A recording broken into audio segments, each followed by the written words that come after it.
সুপ্রভাত বন্ধুরা, আমি সুতপা, আপনারা দেখছেন মিতলিত কিচেন। আজকে আমি বানাবো নারকেল ছোলার ডাল। বাইরে খুব খারাপ অবস্থা, মানে এত বৃষ্টি হচ্ছে আজ 15-16 দিন ধরে। পাহাড়ে তো ধস নেমে গেছে, চারদিকে জলে জলময়, একবারে জলমগ্ন। তো এখন পুরো অন্ধকার হয়ে আছে বাইরে। যাই হোক, অনবরত বৃষ্টি হয়ে যাচ্ছে, তো সেই কথা ভেবে আজকে লুচি দিয়ে ছোলার ডাল খাওয়ার খুব মন করছে। তাই জন্য আমি নারকেল দিয়ে ছোলার ডালটা আপনাদের সামনে তুলে ধরছি, একটু দেখুন কেমন বানায়। ছিলাম কালকে রাত্রিবেলা, ধুয়ে পরিষ্কার করে নিয়েছি। এবার আমি সেদ্ধ করতে বসিয়ে দিচ্ছি। আপনারা সবাই অবগত আছেন, কালকে এখানে খুব খারাপভাবে একটি ট্রেন দুর্ঘটনা হয়েছে। অনেক মানুষজন মারা গেছে। আমারই ডিপার্টমেন্টের একজন, তার রিলেটিভ মারা গেছে। খুবই মানে ভারাক্রান্ত সবাই মানুষের দিক থেকে। আচ্ছা, লবণ দিয়ে দিচ্ছি আমি,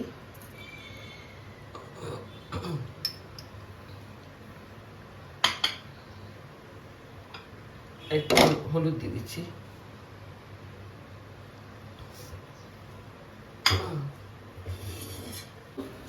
গোটা শুকনো লঙ্কা, তেজপাতা আর গোটা জিরে, সাদা গোটা জিরে নিয়েছি। আর নিয়েছি কয়েকটা কাঁচা লঙ্কা, নারকেল টুকরো কুচি কুচি করে নিয়েছি, জিরে গুঁড়ো, হলুদ, লঙ্কার গুঁড়ো, নুন, এখানে নিয়েছি ঘি, চিনি, গরম মশলা। তো ডালটা আমার সেদ্ধ হতে থাক, ফিরে আসছি। ডালটা সেদ্ধ হয়ে গেছে, এবারে আমি তুলে নিচ্ছি।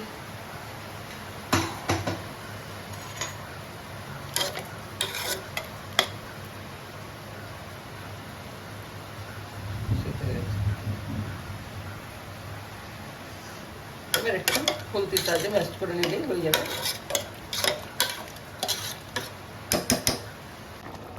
ডালটা আমার পুরোপুরিভাবে হয়ে গেছে, এবার নামিয়ে নেবো।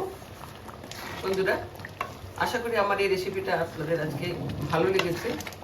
আপনারা কমেন্ট করুন, তবে তো আমি বুঝতে পারবো আমার ভুল ত্রুটি। আপনারা সবাই সুস্থ থাকুন, ভালো থাকুন। আজকের মতো বিদায় নিচ্ছি, টাটা।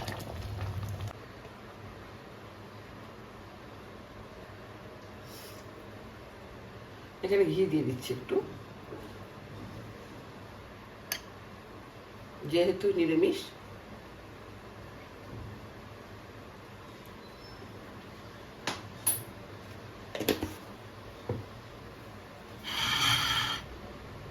গরম গরম ছোলার ডাল, ঘি নারকেল সহযোগে গরম গরম ছোলার ডাল।